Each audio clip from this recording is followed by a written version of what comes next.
राधे राधे दोस्तों, आज हम आपको कजरी तीज की पौराणिक कथा सुनाने जा रहे हैं। पर कथा सुनने से पहले अगर आप हमारे चैनल पर पहली बार आए हैं तो चैनल को सब्सक्राइब जरूर कर ले। तो चलो कहानी शुरू करते हैं। एक गांव में एक गरीब ब्राह्मण रहता था। भाद्रपद महीने की कजरी तीज आई। ब्राह्मणी ने तीज माता का व्रत रखा। ब्राह्मण ने कहा, आज मेरा तीज माता का व्रत है, कहानी से चैन का सत्तू लेकर आओ। ब्राह्मण बोला, सत्तू कहाँ से लाऊं? तो ब्राह्मणी ने कहा, चाहे चोरी करो चाहे डाका डालो, लेकिन मेरे लिए सत्तू लेकर आओ। रात का समय था। ब्राह्मण घर से निकला और साहूकार की दुकान में घुस गया। उसने वहां पर चने की दाल, घी सब लेकर आधा किलो तोलकर सत्तू बना लिया और जाने लगा। आवाज सुनकर दुकान के नौकर जग गए और चोर चोर चिल्लाने लगे। साहूकार आया और ब्राह्मण को पकड़ लिया। ब्राह्मण बोला, मैं चोर नहीं हूँ, मैं एक गरीब ब्राह्मण हूँ। मेरी पत्नी आज तीज माता का व्रत की है, इसीलिए मैं सिर्फ यहाँ से यह आधा किलो का सत्तू बनाकर ले जा रहा हूँ। उसकी तलाश ली गई, उसके पास सत्तू के अलावा कुछ नहीं मिला। तीज माता की कृपा से साहूकार का मन बदल गया। साहूकार ने कहा, आज से तुम्हारी पत्नी को मैं अपनी धर्म की बहन मानूंगा। उसने ब्राह्मण को सत्तू, गहने, रुपए, अनाज, लक्ष्मी और बहुत सारा धन देकर सम्मान से विदा किया। सबने मिलकर तीज माता की पूजा की। जैसे तीज माता ने ब्राह्मण के दिन फेरे, वैसे ही सबके दिन फेरे। तो प्रेम से बोलो, जय तीज माता की। अब सुनते हैं सातुड़ी तीज की पुरानी कहानी। एक साहूकार था, उसके 7 बेटे थे। उसका सबसे छोटा बेटा अपाहिज था। वह रोजाना एक वेश्या के पास जाता था। उसकी पत्नी बहुत पतिव्रता थी, खुद उसे कंधे पर बैठाकर वेश्या के यहाँ ले जाती थी। वे बहुत ही गरीब थे। जेठानियों के घर काम करके अपना गुजारा करती थी। भादों के महीने में कजरी तीज के दिन सभी ने तीज माता के व्रत और पूजन के लिए सत्तू बनाए। छोटी बहू गरीब थी। उसकी सहेली ने उसके लिए भी एक सत्तू का छोटा पिंडा बनाया। उसका पति बोला, मुझे वेश्या के यहाँ छोड़ आओ। हर दिन की तरह उस दिन भी वह पति को कंधे पर बैठाकर छोड़ने गई, लेकिन वह बोलना भूल गया तो वह बाहर ही उसका इंतजार करने लगी। इतने में जोर से बरसात होने लगी और बरसाती नदी में पानी बढ़ने लगा। कुछ देर बाद नदी से आवाज आई, अवतारी जो तारे दोना खोल के पी प्यारी। आवाज सुनकर उसने नदी की तरफ देखा तो दूध का दोना नदी में तैरता हुआ आता दिखाई दिया। उसने दोना उठाया और 7 बार उसे पीकर धोकर टुकड़े किए और चारों दिशा में फेंक दिए। उधर तीज माता की कृपा से वेश्या ने उसके पति को वापस भेज दिया और सदा के लिए वहां से चली गई। पति ने धन लेकर घर आकर पत्नी को आवाज दी। दरवाजा खोला तो पत्नी ने कहा, मैं दरवाजा नहीं खोलूंगी। तब उसने कहा, अब से मैं वापस नहीं जाऊंगा, हम दोनों मिलकर साथ रहेंगे। पत्नी को विश्वास नहीं हुआ। उसने कहा, मुझे वचन दो कि वापस वेश्या के पास नहीं जाओगे। पति ने पत्नी को वचन दिया। तब उसने दरवाजा खोला और देखा कि उसका पति गहनों और धन धान्य सहित खड़ा था। उसने सारे गहने, कपड़े अपनी पत्नी को दे दिए। फिर दोनों ने बैठकर सत्तू खाया। सुबह जब वह जेठानी के यहाँ काम करने नहीं गई तो बच्चे बुलाने आए। चलो चाची, काम पड़ा है। उसने कहा, अब तो मुझ पर तीज माता की कृपा हुई है, मैं अब काम करने नहीं आऊंगी। बच्चों ने जाकर माँ को बताया, आज से वह काम करने नहीं आएगी। उन पर तीज माता की कृपा हुई है। वह नए नए गहने कपड़े पहनकर बैठी है और काका जी भी घर पर बैठे हैं। सभी लोग बहुत खुश हुए। तीज माता जैसे आप उस पर प्रसन्न हुई, वैसे ही सब पर प्रसन्न हो। सबके दुख दूर करो। प्रेम से बोलो, तीज माता की जय। निमाड़ी माता की पुरानी कथा के अनुसार एक बहुत ही धनवान सेठानी थे, लेकिन उनकी कोई संतान नहीं थी। इसके लिए सेठानी ने भादों की कजरी तीज यानी बड़ी तीज का व्रत किया और निमाड़ी माता से प्रार्थना की कि अगर उसे संतान हो जाए तो वह उन्हें 100 मन का सत्तू चढ़ाएगी।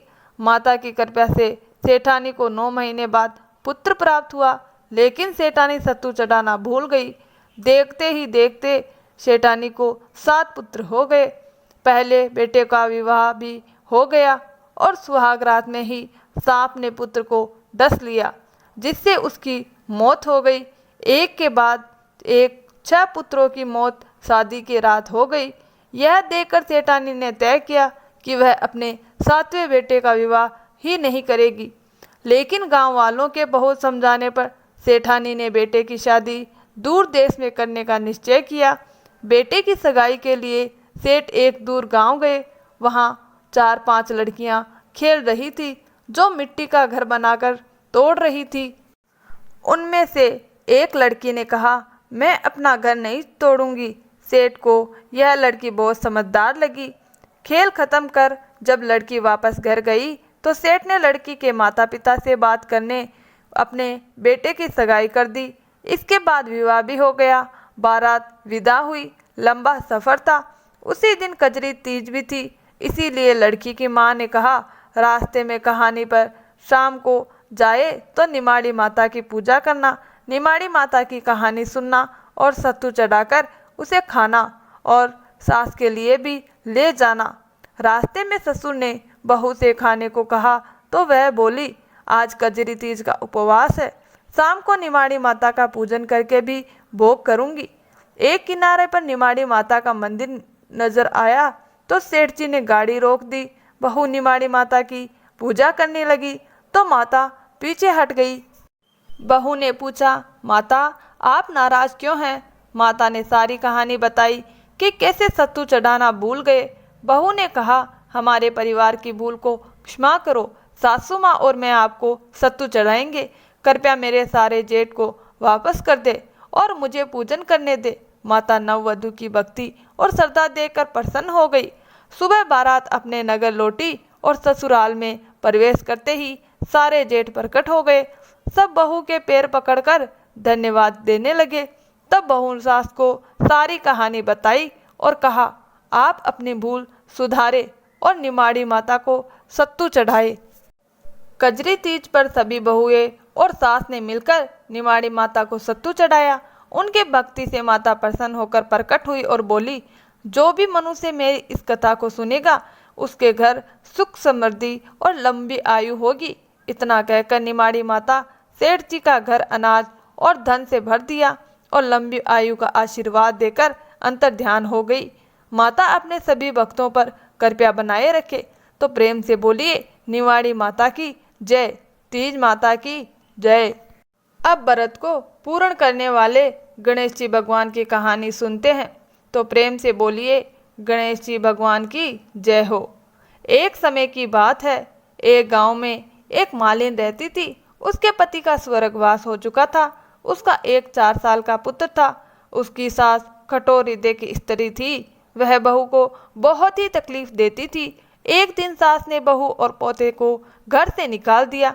दोनों रोते हुए चलते चलते एक जंगल में पहुंचे और एक बड़े से पेड़ के नीचे बैठ गए। वहां से थोड़ी दूर पर गणेश भगवान का मंदिर था। वहां बहुत ही लोग दर्शन करने आते थे, प्रसाद चढ़ाते और फिर सबको बांटते थे। इस माँ बेटे का गुजारा वहीं होने लगा। दोनों गणेश भगवान की पूजा में लग गए। एक दिन उन्होंने सोचा कि क्यों न हम भी जंगल से फूल लाकर बेचें। वे रोज फूल लाते, माला बनाते, पूजा सामग्री और प्रसाद बेचते। आमदनी बढ़ी, मकान और दुकान बना ली। एक दिन नगर के राजा की बेटी मंदिर में आई। मालिन के बेटे को देखकर यह मोहित हो गई और विवाह करने का निश्चय किया। भाभी से कहा तो भाभी ने समझाया, वह मालिन का बेटा है, तुम राजा की बेटी हो। लेकिन राजकुमारी ने प्रतिज्ञा कर ली कि उसी से विवाह करेगी। राजा ने अंत में विवाह के लिए सहमति दे दी। धूमधाम से विवाह हुआ। मालिन ने सबसे पहले बेटे बहू को गणेश भगवान के मंदिर ले जाकर पूजा करवाई। उसके बाद नगर में यह बात फैल गई कि गणेश भगवान की पूजा से सब दुख दूर होते हैं। मालिन और बेटे की बिक्री बढ़ी। उधर मास के पूरे दिन आ गए। एक दिन वह भूखी प्यासी मंदिर आई और पोते से कहा, मुझे खाने दो, बदले में मैं तुम्हारा काम कर दूंगी। बेटे ने पहचाना नहीं और उसे काम पर रख लिया। मालिन आई तो उसने सास को पहचान लिया। बोली, सासू जी, यह घर आपका ही है, यह मकान भी आपका है और यह आपका पोता है। सास रो पड़ी। मैंने अपनी बरनी भोग ली। बहू बोली, अब आप हमारे साथ रहो और पोते का सुख देखो। सास ने गणेश भगवान की महिमा देख उनकी जय की। बहू पोते के साथ मिलकर वह भी पूजा करने लगी। गणेश भगवान की कृपा से घर धन धान्य से भर गया। गणेश जी महाराज, जैसा सुख आपने मालकिन को दिया वैसा ही सुख अपने सभी भक्तों को देना। तो प्रेम से बोलिए, जय गणेश महाराज की।